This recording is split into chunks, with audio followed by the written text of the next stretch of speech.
Good morning to everyone. Perfect English के इस YouTube channel के ऊपर आप सब लोगों का हार्दिक स्वागत है। प्रोनाउन की इस सीरीज के अंदर आज हम लोग एक प्रोनाउन का टाइप देखने वाले हैं। बड़ा ही इंपॉर्टेंट टाइप है और लेवल के क्वेश्चंस आते हैं आजकल एग्जाम्स के अंदर, चाहे वो कॉम्पिटिटिव एग्जाम्स हो चाहे आपकी स्कूलिंग लेवल के एग्जाम्स हों, तो उस टॉपिक को समझना बहुत ही ज़रूरी होता है और सेपरेटली ही समझना काफ़ी अच्छा होता है, क्योंकि अपने आप में ही काफ़ी एक बड़ा टॉपिक और थोड़ा सा कन्फ्यूजन क्रिएट करने वाला टॉपिक है। पार्ट है प्रोनाउन का या टाइप आप बोल सकते हो। तो आज हम डिस्कस करते हैं किसका, प्रोनाउन का एक टाइप जो कि बड़ा इंपॉर्टेंट टाइप हमारे पास में है। मैं नाम लिखना शुरू कर रहा हूँ, फटाफट से देखिएगा ध्यान से। टॉपिक का नाम है हमारे पास में आज relative pronoun. Okay, relative pronoun.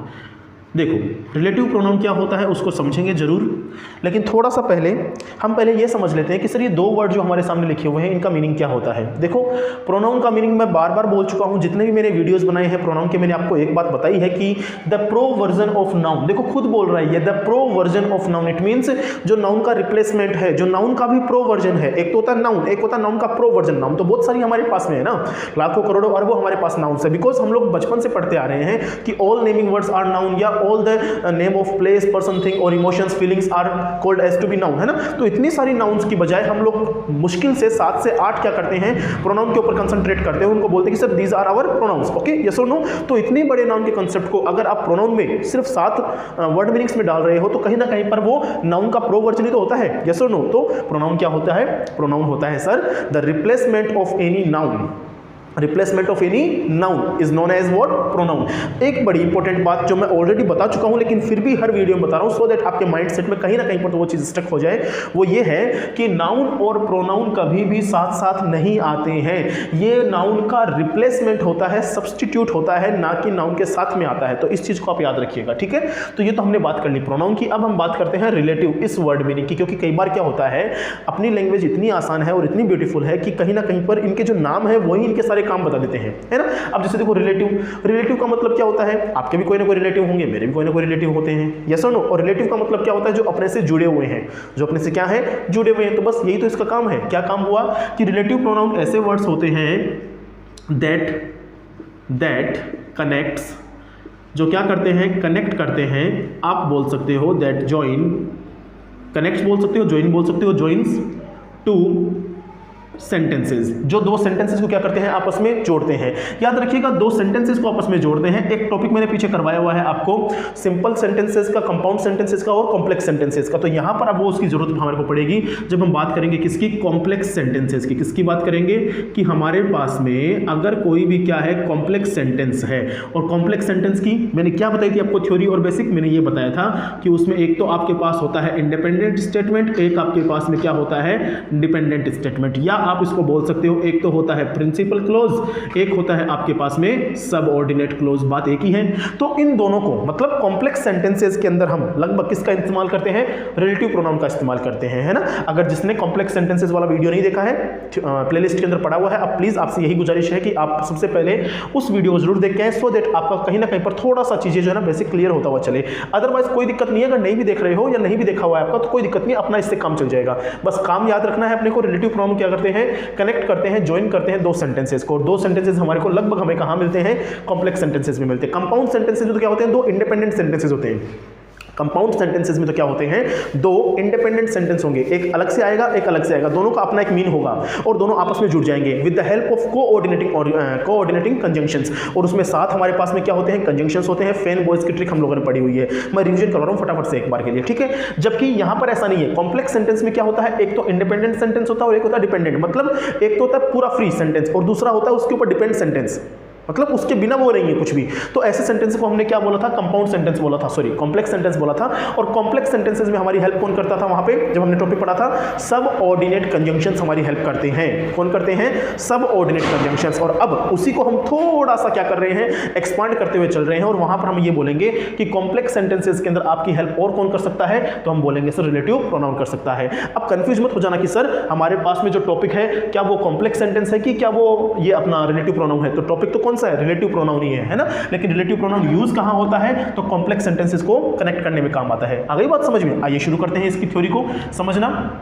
एक बात आप मुझे बताओ, देखो समझो, जितने भी यूट्यूब चैनल्स हैं, स्पेशली जो लैंग्वेज सिखा रहे हैं, ये वाली आपको इंग्लिश लैंग्वेज आपको सिखा रहे हैं, वो अलग अलग तरीकों से बताते हैं और सबके लेवल अच्छे हैं अपने हिसाब से।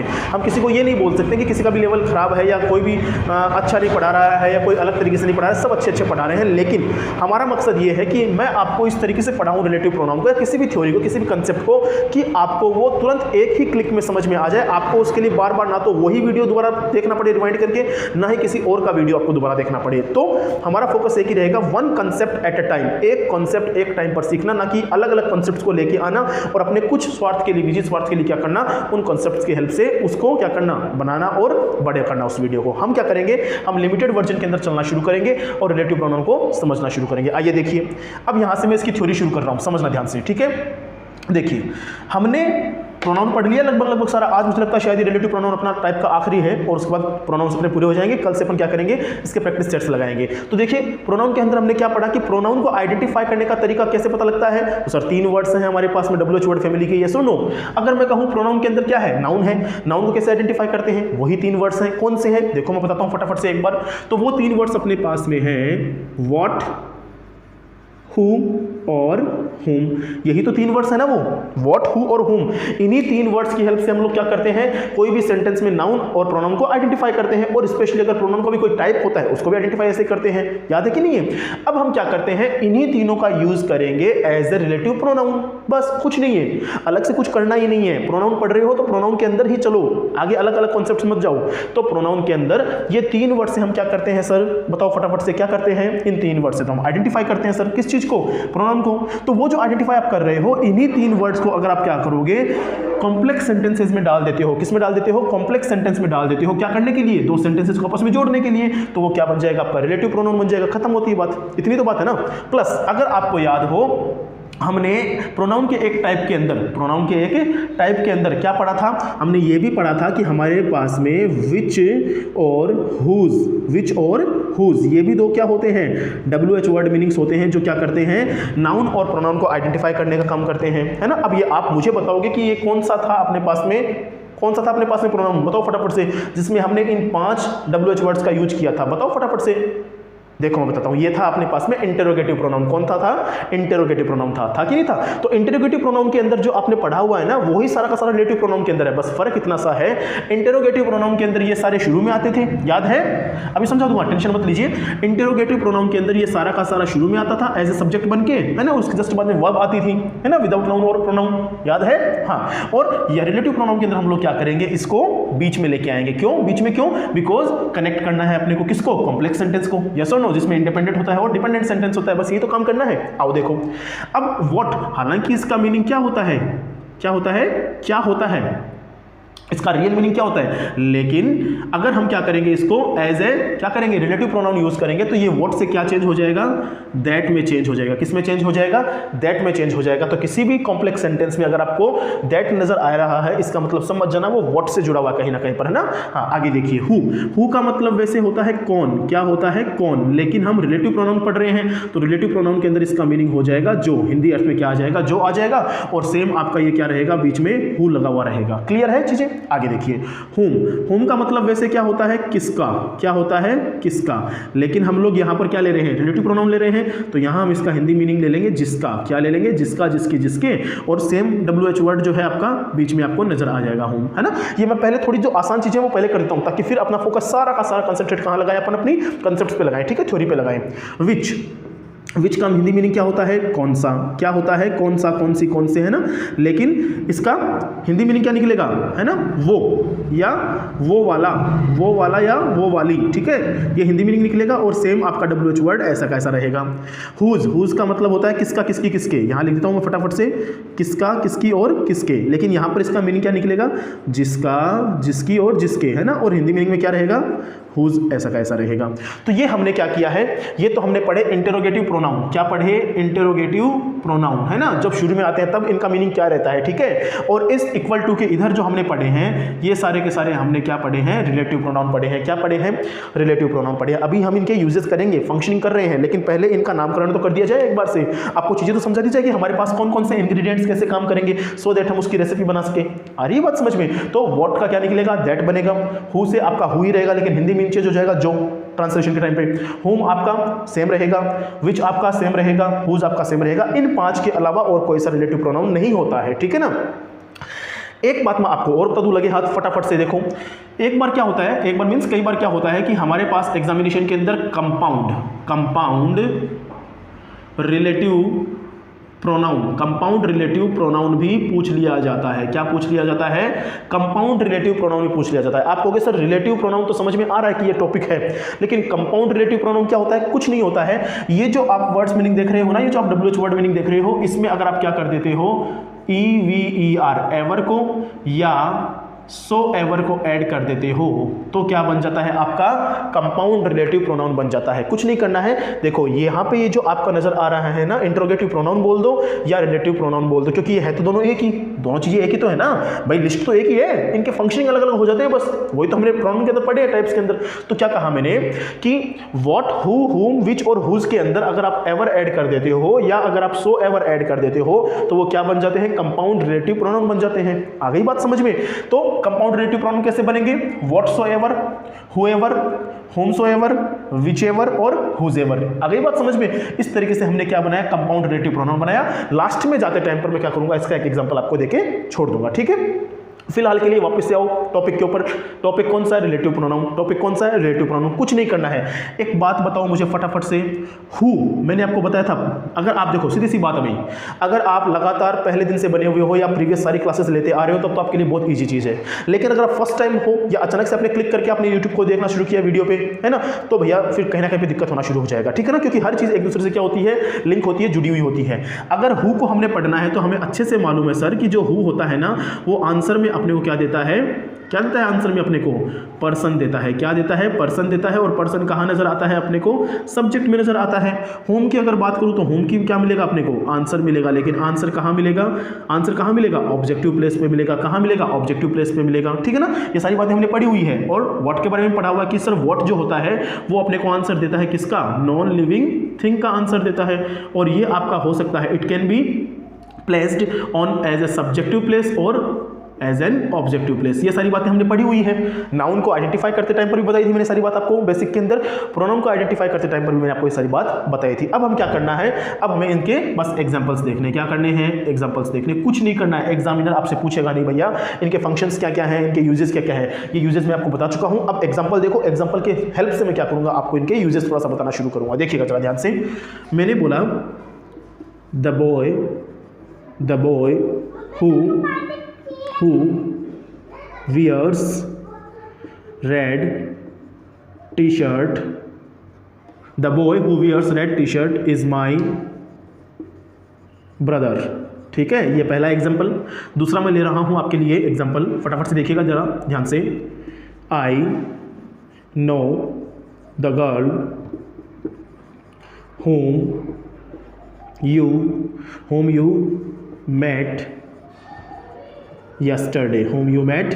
ठीक है, मैं थर्ड एग्जांपल ले रहा हूं। she likes the chair which is made in India। Okay, ये मैंने एग्जांपल्स लिए हैं। फटाफट से देखो एक बार जरा ध्यान से, इनको चेक करने की कोशिश करो। The boy who wears red T shirt is my brother. I know the girl whom you met yesterday. She likes the chair which is made in China. बताओ इतनी बात समझ में आ रही है क्या? और हमें एक चीज़ नहीं भूलनी है कि हमें रिलेटिव प्रोनाउन को कहाँ पर ऐड करना है, तो कॉम्प्लेक्स सेंटेंसेज में ऐड करना। और कॉम्प्लेक्स सेंटेंसेज क्या होते हैं? कॉम्प्लेक्स सेंटेंसेज वो सेंटेंसेज होते हैं जिसमें एक तो होता है आपका इंडिपेंडेंट क्लोज और एक होता है आपका डिपेंडेंट क्लोज। और आप कह सकते हो एक तो होता है आपका प्रिंसिपल क्लोज, एक होता है आपके पास में सबऑर्डिनेट क्लोज, है ना। अब हम कोशिश करेंगे इनको समझने की। देखो फटाफट से पहले वाले एग्जांपल पे आओ। पहले वाला एग्जांपल क्या बोलता है? देखो, the boy who wears red T shirt is my brother. The boy who wears red T shirt is my brother. देखो कुछ समझ में आ रहा है क्या? बताओ फटाफट से, कुछ समझ में आ रही है ये बात? बोलो, the boy who wears red T shirt is my brother. अब देखो ये जो द बॉय है ये क्या है अपने आप में? क्या है? सेंटेंस है the boy who wears red T shirt. मैंने क्या कहा था? हु जब शुरू में आएगा इंट्रोगेटिव प्रोनाउन तो क्या बनेगा? कौन। लेकिन अगर रिलेटिव प्रोनाउन क्या आएगा बीच में तो क्या बनेगा? जो। द बॉय जो क्या पहनता है? रेड टी शर्ट पहनता है, is my brother. The boy who wears red T shirt is my brother. वो लड़का जो क्या करता है? लाल टी शर्ट पहनता है, वो क्या है? मेरा भाई है। इसका मतलब ये जो हु आया है बीच में ये क्या है? रिलेटिव प्रोनाउन तो है, लेकिन ये आंसर में क्या लेके आ रहा है? यही तो लेके आ रहा है सब्जेक्ट। या मैं ऐसे बोल सकता हूं कि रिलेटिव प्रोनाउन के अंदर अगर हम हु को ऐड करेंगे तो वो किसको जोड़ेगा? वो सब्जेक्ट को जोड़ेगा आगे आने वाले क्लॉज के साथ में। यही तो मैं बोल रहा हूं आपको। देखो ध्यान से, ये जो हु है जो हमने पढ़ा है कि आंसर देता है पर्सन का, ये देखो बॉय पर्सन ही तो है, ये क्या करता है? सब्जेक्ट। ये देखो सब्जेक्टिव प्लेस तो है हमारे पास में, और ये जो हु है वो क्या कर रहा है? वो सब्जेक्टिव प्लेस को जोड़ रहा है किसके साथ में? रेस्ट ऑफ द सेंटेंस के साथ में, है ना, बचे हुए सेंटेंस के साथ में। आ गई बात समझ में? नेक्स्ट वाला चेक करो। आई know the girl whom you met yesterday। I know the girl whom you met yesterday। I know the girl, ये अपने आप में पूरा सेंटेंस है, इंडिपेंडेंट सेंटेंस हो गया। देखो ध्यान से, मैंने कहा था इंडिपेंडेंट सेंटेंस और डिपेंडेंट सेंटेंस को ऐड करेंगे with the help of relative pronoun. देखो ध्यान से, आई नो द गर्ल, अब ये अपने आप में इंडिपेंडेंट सेंटेंस हुआ कि नहीं हुआ? आई नो द गर्ल, और इस आई नो द गर्ल का ऑब्जेक्ट कौन सा हो गया? द गर्ल हो गया। और इस गर्ल के बारे में आगे जानकारी मिल रही है ना, whom you met yesterday, जिसके साथ में आप मिले थे। आई नो द गर्ल, मैं उस लड़की को जानता हूं। तो यहाँ देखो आई तो सब्जेक्ट हो गया, नो वर्ब हो गई, और ये क्या हो गया? ऑब्जेक्ट हो गया। और हमने यही बात पढ़ी है कि सर जो होम होता है वो क्या करता है? पर्सन की जानकारी देता है, यस और नो, ये गर्ल पर्सन है, और ये पर्सन जो होता है वो कहाँ नजर आता है? एज एन ऑब्जेक्टिव प्लेस पे नजर आता है। तो ये देखो होम के पहले देखो यहाँ चेक करो, ये क्या है? ऑब्जेक्टिव तो है इस सेंटेंस का, जो आपका इंडिपेंडेंट सेंटेंस बना है इसका क्या है? ये ऑब्जेक्टिव तो बन रहा है। तो आई know the girl whom you met yesterday। Clear है बात समझ में? और ये टोटल क्या है? अपने आप में इंडिपेंडेंट सेंटेंस है, और ये क्या है? जिसके साथ में क्या लगा हुआ है आपका? जिसके साथ में क्या लगा हुआ है आपका? रिलेटिव प्रोनाउन लगा हुआ है। रिलेटिव प्रोनाउन लगा हुआ है। ये क्या है आपका? डिपेंडेंट सेंटेंस बोल सकते हो, ये आपका प्रिंसिपल क्लोज बोल दो, बोलना चाहो तो ये आप बोल दो अपना सबऑर्डिनेट क्लोज। बताओ बात समझ में आ रही है क्या? लास्ट वाले एग्जांपल पे आओ फटाफट से। देखो She likes the chair which is made in India। क्या कहा? She likes the chair which is made in India, है ना। देखो which, मैंने आपको इंट्रोगेटिव प्रोनाउन के अंदर बताया था कि जब हम which पढ़ते हैं ना तो which में हमें क्या करना पड़ता है? बहुत सारे मल्टीपल वेरिएशंस के अंदर से एक किसी ऑप्शन को सिलेक्ट करना होता है। उसके लिए हम क्या करते हैं? which के साथ जाते हैं। जाते कि नहीं जाते हैं? अब देखो ध्यान से, यहाँ पर कैसे समझ में आएगा कि she likes the chair, यहाँ से लेके यहाँ तक ये वाला जो सेंटेंस था ये तो बन गया मेरा IDS, मतलब इंडिपेंडेंट स्टेटमेंट, या आप बोल सकते हो प्रिंसिपल क्लोज बन गया कि नहीं बन गया? ठीक है। शी लाइक्स द चेयर, उसे वो वाली चेयर पसंद है विच इज मेड इन इंडिया, जो इंडिया में बनी हुई है। जो कहाँ है? इंडिया में बनी हुई है। तो देखो विच का यूज हम कहाँ करते हैं? विच का हम यूज तब करते हैं जब मल्टीपल ऑप्शंस में से हमारे को एक ऑप्शन सेलेक्ट करना हो। तो इसने सेलेक्ट किया ना, ये जो सब्जेक्ट है इसने सेलेक्ट किया चेयर को। किसको सेलेक्ट किया? चेयर को सेलेक्ट किया है। और हमें ये भी तो मालूम है कि सर विच जो होता है ना वो क्या करता है? अपना कहीं ना कहीं पे non living things, birds and animals को क्या करता है? रिप्रेजेंट करता है या उसको बताता है, इंडिकेट करता है। तो चेयर क्या है? अपने पास में नॉन लिविंग थिंग है। तो शी लाइक्स द चेयर, वो उस चेयर को पसंद करती है विच इज मेड इन इंडिया, जो क्या है? जो इंडिया में बनी हुई है। अगर आप ध्यान से देखो तो आपको समझ में आएगा कि हु रिलेटिव प्रोनाउन के पहले क्या है? सब्जेक्ट में पर्सन आया है। हुम के पहले क्या आया है? सब्जेक्ट, ऑब्जेक्ट में पर्सन आया है। विच रिलेटिव प्रोनाउन के पहले क्या आया है? विच रिलेटिव प्रोनाउन के पहले क्या आया? बताओ फटाफट से। Chair, non living thing I है। क्या आई है? नॉन लिविंग थिंग आई है। तो आप ये कह सकते हो ना कि किसी भी, देखो कहाँ लिखूं मैं? यहाँ लिखता हूँ फटाफट से, उम्मीद है आपको नजर आ रहा होगा। यहाँ लिखता हूँ पॉइंट बना के कि किसी भी रिलेटिव प्रोनाउन के पहले डिपेंड करता है, मैं दोबारा बोल रहा हूँ, रिलेटिव प्रोनाउन कौन सा है उसके ऊपर डिपेंड करता है कि यहाँ पे क्या आएगा। अगर रिलेटिव प्रोनाउन आपका है हु, तो यहाँ क्या नजर आएगा आपको? सब्जेक्ट के रूप में पर्सन नजर आएगा। अगर आपका क्या है? हुम आया है रिलेटिव प्रोनाउन, तो इसके जस्ट पास में आपको ऑब्जेक्टिव प्लेस पे क्या नजर आएगा? पर्सन नजर आएगा। अगर आपके पास में क्या है? विच है, तो आपको यहाँ पे क्या नजर आएगा? नॉन लिविंग थिंग नजर आएगा। ठीक है, बात समझ में आ रही है? तो ये पैटर्न अपने माइंडसेट में रखना। आप रख लोगे क्या? बताओ फटाफट से बताओ। ये रिलेटिव प्रोनाउन के बारे में इसकी कुछ बेसिक कंसेप्ट्स होते हैं, बहुत ही एक लिमिटेड वर्जन के अंदर मैंने आपको समझाने की कोशिश की है। हायर लेवल पे बाद में चले जाना, पहले एक बार इसका बेसिक कंसेप्ट सीख लो अच्छे तरीके से। देखो दोबारा, किसी भी रिलेटिव प्रोनाउन को डिपेंड करता है। देखो हु, हुम, विच, तीन से बताया ना मैंने। हु से भी ले सकते हो, व्हाट से भी ले सकते हो। अभी मैं व्हाट का भी एग्जांपल दे दूंगा, जिसको हम क्या बोलते हैं? दैट बोलते हैं। ठीक है, देखिएगा। तो इसके क्या मैंने कहा कि हु, हुम और विच जो है इनके पहले जस्ट आपको इनकी वही फंक्शन मिलेगा, वही टर्मिनोलॉजी मिलेगी जो हम ऑलरेडी पहले से पढ़ते आ रहे हैं। अगर हु लगाया हुआ है, तो हु के जस्ट पहले आपको सब्जेक्टिव प्लेस में क्या नजर आएगा, पर्सन नजर आएगा। अगर हुम लगाया हुआ है तो ऑब्जेक्टिव प्लेस में क्या नजर आएगा, आपको पर्सन नजर आएगा। अगर विच लगाया हुआ है तो आपको कोई ना कोई नॉन लिविंग थिंग नजर आएगी। बताओ इतनी बात समझ में आ गई क्या? फटाफट से बोलो। और अब मैंने कहा था कि मैं लास्ट में आपको चलते चलते कंपाउंड रिलेटिव प्रोनाउन का एक एग्जांपल देके बता दूंगा, ठीक है? तो देखो जरा ध्यान से, पहले ये बताओ कंपाउंड रिलेटिव प्रोनाउन होते क्या, समझ में आ गया क्या? कि सर इन 5 वर्ड्स के लास्ट में अगर हम क्या कर देते हैं, एवर या सो एवर जोड़ देते हैं तो क्या निकल के आ जाता है अपने पास में, कंपाउंड रिलेटिव प्रोनाउन निकल के आता है, ठीक है? इसका एग्जांपल मैं यहां लिख देता हूं फटाफट से, है ना? देखना ध्यान से, whichever wants to speak, देखो जरा ध्यान से देखना, थोड़ा अच्छे से देखना, whichever wants to speak can speak, ठीक है?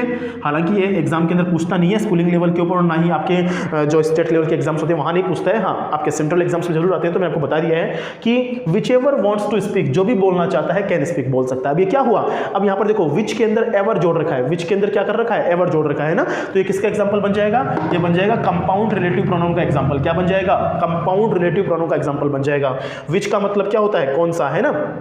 अब कौन सा, अब हिंदी में क्या लेते हैं, जो वाला या वो वाला, है ना? तो वो वाला मींस कोई भी, विच एवर का मतलब कोई भी, वॉट एवर का मतलब कोई भी, विच एवर का मतलब कोई भी, हु एवर का मतलब जो कोई भी। देखो यहाँ पे समझो, वॉट एवर कोई भी, कुछ भी, हु एवर कोई भी, है ना, जो भी, हुम एवर कोई भी, किसी भी, विच एवर कोई सा भी, विच एवर मतलब कोई सा भी।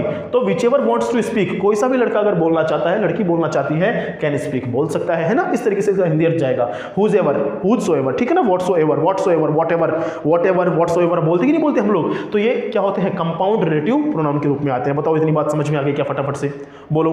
अगर इतनी बात समझ में आ गई तो मैं 2 स्टेटमेंट और लिख रहा हूं फटाफट से, और आप उसको बताना कि सर ये कौन सा रिलेटिव प्रोनाउन बन सकता है, ठीक है? चलो आओ देखो, इतनी बात समझ में आ गई ना अपने को? चलिए, बेसिक्स स्ट्रॉन्ग रखेंगे तो चीजें समझ में आ जाएगी अपने पास। देखो आगे चलते हैं हम रिलेटिव प्रोनाउन का यूज करते हुए। देखिएगा थोड़ा ध्यान से, मैं बोल रहा हूं एग्जांपल और लिख भी देता हूं साथ साथ में। मैंने बोला श्याम, एक second, Shyam speaks the language. यहाँ मुझे लगता है शायद आपको दिक्कत हो जाएगी क्योंकि ये दूसरा सेंटेंस मेरे को नीचे लिखना पड़ेगा, इसलिए मैं एक ही सेंटेंस में चाहता हूँ आप इसको लिख दो तो मैं आपको समझाने के लिए इजी रहूँगा। तो इसको मैं यहाँ लिखता हूँ, ठीक है ना? एग्जाम्पल में देखिएगा थोड़ा ध्यान से। Shyam speaks the language that you don't know, ठीक है? Shyam speaks the language that you don't know, Shyam speak the language that you don't know. Okay, अब ये देखो, अब मैंने किसका एग्जांपल दिया है आपको? सीधी सी बात है, देखते पता लग गया ना, दैट का एग्जांपल दिया है। किसका एग्जांपल दिया है? दैट रिलेटिव प्रोनाउन का एग्जांपल दिया है। ये मत भूलना, रिलेटिव प्रोनाउन टॉपिक कौन सा है? रिलेटिव प्रोनाउन, है ना? तो दैट क्या है? रिलेटिव प्रोनाउन है। रिलेटिव प्रोनाउन है, किसको कनेक्ट करेगा? कॉम्प्लेक्स सेंटेंस को। तो जिसके साथ में रिलेटिव प्रोनाउन लगा हुआ है वो सारा का सारा क्या बन गया हमारे पास में? सबऑर्डिनेट क्लोज बन गया। क्या बन गया? सबऑर्डिनेट क्लोज बन गया, या आप क्या बोल सकते हो? डिपेंडेंट स्टेटमेंट बन गया, है ना? अब इसको चेक करो एक बार, इसके पहले वाला statement, Shyam speaks the language, ये अपने आप में इंडिपेंडेंट सेंटेंस है ना, इसको उठा के कहीं पर भी यूज कर सकते हो। श्याम स्पीक द लैंग्वेज या श्याम स्पीक्स द लैंग्वेज, है ना? तो श्याम वो भाषा बोलता है दैट यू डोंट नो, जो तुम जानते ही नहीं हो। तो यहां पर देखो दैट जो है वो किसका वर्जन है एक्चुअल के अंदर देखा जाए तो व्हाट का। और अगर आपको याद हो, मैंने आपको बताया था नाउन के अंदर और प्रोनाउन के अंदर, जब मैंने बेसिक थ्योरी क्लास ली थी फर्स्ट वाली, तो मैंने कहा था कि व्हाट से जब भी आप क्वेश्चन पुटअप करोगे तो आपको आंसर में क्या मिलेगा? कोई भी जनरल इंफॉर्मेशन मिलेगी या कोई भी नॉन लिविंग थिंग मिलेगा। अब यहां पर देखो कोई नॉन लिविंग थिंग तो नहीं है, लेकिन ये क्या है? ये आपकी जनरल इंफॉर्मेशन है। क्या है? जनरल इंफॉर्मेशन है। क्या है? जनरल इंफॉर्मेशन है। तो Shyam speaks the language that you don't know, Shyam वो भाषा का यूज करता है या वो भाषा बोलता है जिसको तुम नहीं जानते हो। आ रही बात समझ में? तो अगर आपको याद हो, अभी मैंने थोड़ी देर पहले यहां पर नीचे एक पैटर्न बनाया था कि कोई सा भी रिलेटिव प्रोनाउन आए डिपेंड करता है उसके पहले क्या आएगा। अगर यहां पर मान लो दैट आया हुआ है ना, तो अब मैं यहां लिखता हूं क्योंकि मैंने 3 उस टाइम पर लिखे थे, चौथा मैं यहां लिख रहा हूं, ठीक है ना? अगर दैट आया हुआ है एज अ रिलेटिव प्रोनाउन बनके, तो इसके जस्ट पहले क्या आने की पॉसिबिलिटीज है? या तो आपको मिल जाएगा कोई भी जनरल इंफॉर्मेशन, या क्या मिल जाएगा आपको? कोई भी, बताओ फटाफट से, नॉन लिविंग थिंग मिल जाएगा। ये चीजें बहुत हेल्प करती हैं। आपके फिल इन द ब्लैंक्स आएंगे, आपके एरर डिटेक्शन आएगा, ठीक है ना? स्पॉट द एरर्स आएगा। सब जगह हेल्प करती है। बेसिक्स यही रहेंगे सर, बेसिक्स में चेंज नहीं होता है, चीज़ें अलग अलग तरीके से है ना, क्या बोलते हैं, चेरी ऑन द केक के रूप में हो सकती है, ठीक है। वो अलग अलग चीज़ें बढ़ा चढ़ा के बोली जा सकती है, अलग अलग चीज़ों को कितना भी डीप लेके जाया जा सकता है, कितने भी एग्जाम्पल्स को आपको करवाया जा सकता है एक ही वीडियो के अंदर 20, 30, 40, 50 को, और उन्हीं एग्जाम्पल के ऊपर काम किया जा सकता है। लेकिन अपना फोकस ये रहेगा कि सर अपना कंसेप्ट क्या है। कंसेप्ट ये बोलता है कि जो भी रिलेटिव प्रोनाउन यूज हो रहा है, और जो भी मीन्स कौन सा, अपने पास 5 ही तो रिलेटिव प्रोनाउन ये रहे, दैट हो गया, हु हो गया, हुम हो गया, विच हो गया और हुज हो गया। और ये कहां से आए हैं, तो सर ये इंट्रोगेटिव प्रोनाउन से आए हैं। अगर हम इंट्रोगेटिव प्रोनाउन वाले वीडियो में जाके देखेंगे तो आपको पता लग जाएगा कि सर इंट्रोगेटिव प्रोनाउन के अंदर जो है ये इंट्रोगेटिव प्रोनाउंस कहां से आए हैं, तो मैंने आपको बताया WH वर्ड फैमिली से आए हैं। तो इस तरीके से हर चीज एक दूसरे से क्या है, लिंकअप हो चुकी है ऑलरेडी से ही, ठीक है ना, और होई हुई है पहले से ही। तो आपको बस ये कोशिश करनी है कि हर वीडियो देखने के बाद में उसके जस्ट आगे वाला वीडियो आप जरूर देखें, सो दैट आपको चीजें रिवाइंड रहे, याद रहे कि हमने क्या पढ़ा है क्या नहीं पढ़ा है ना। अब जो पहली बार अचानक से इस वीडियो पे आया है उसको तो लगेगा सर रिलेटिव प्रोनाउन ये 5 है, रट्टा मारने है। अरे भैया रट्टा नहीं मारना है, आपको समझना है कि रिलेटिव प्रोनाउन ये 5 बनते हैं, लेकिन ये 5 इंट्रोगेटिव प्रोनाउन से आए हैं। अब रट्टा कहां मारना पड़ा, अगर आपको इंट्रोगेटिव प्रोनाउन याद है तो रिलेटिव प्रोनाउन बाय डिफॉल्ट आपको याद हो जाएगा ना। अगर आपको इंटरोगेटिव प्रोनाउन याद है तो रिलेटिव प्रोनाउन बाय डिफॉल्ट याद हो जाएगा। हाँ, इतना सा याद रखना है कि इंटरोगेटिव प्रोनाउंस जो है आपके स्टार्टिंग में आते हैं और रिलेटिव प्रोनाउन आपके बीच में आते हैं to connect any complex sentence. Yes और नो, बात समझ में आ रही है। फिर आपको इंटरोगेटिव प्रोनाउन वाले वीडियो में जाकर चेक करना है कि सर इंटरोगेटिव प्रोनाउन कहां से आया, इसका ओरिजिन कहां हुआ। तो मैंने आपको वहां बता रखा है बाकायदा अच्छे तरीके से कि इंटरोगेटिव प्रोनाउन जो होता है आपका WH वर्ड फैमिली से आता है।